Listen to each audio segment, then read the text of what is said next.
आंकड़े दिए हैं वो स्टैट के दिए हैं, और स्टैट में ऐसे नहीं होता है। जब भी आपको देखना है एक दर देखनी पड़ती है। मैं आपको बताता हूं, 2001 की पॉपुलेशन सेंसस के हिसाब से हिंदुओं की जो पॉपुलेशन बढ़ रही थी वो 19.9% थी।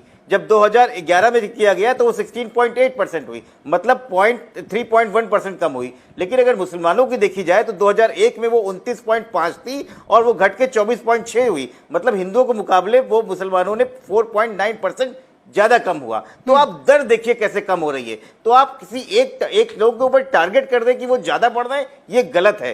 दर मुसलमानों की प्रजनन की बहुत कम हो गई है, और प्यू रिसर्च जो है वो 49 देशों में, मुस्लिम इस्लामिक देशों में किया गया है, जहां बताया गया है कुछ ऐसे देश भी हैं जहां 70% तक प्रजनन दर कम हुई है। तो मुझे लगता है कि ये एक गलत तरीके से डराने का तरीका है।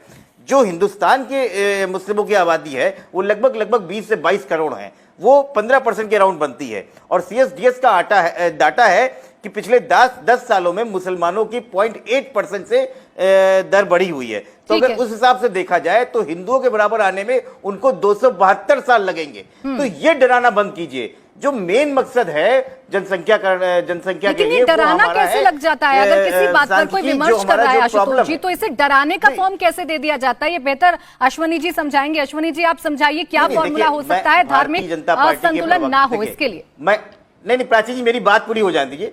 मेरा कहने का मतलब ये है कि अगर जनसंख्यिकी हमारा जो विभाजन है उसको अगर हम सही करेंगे तो ज्यादा बेटर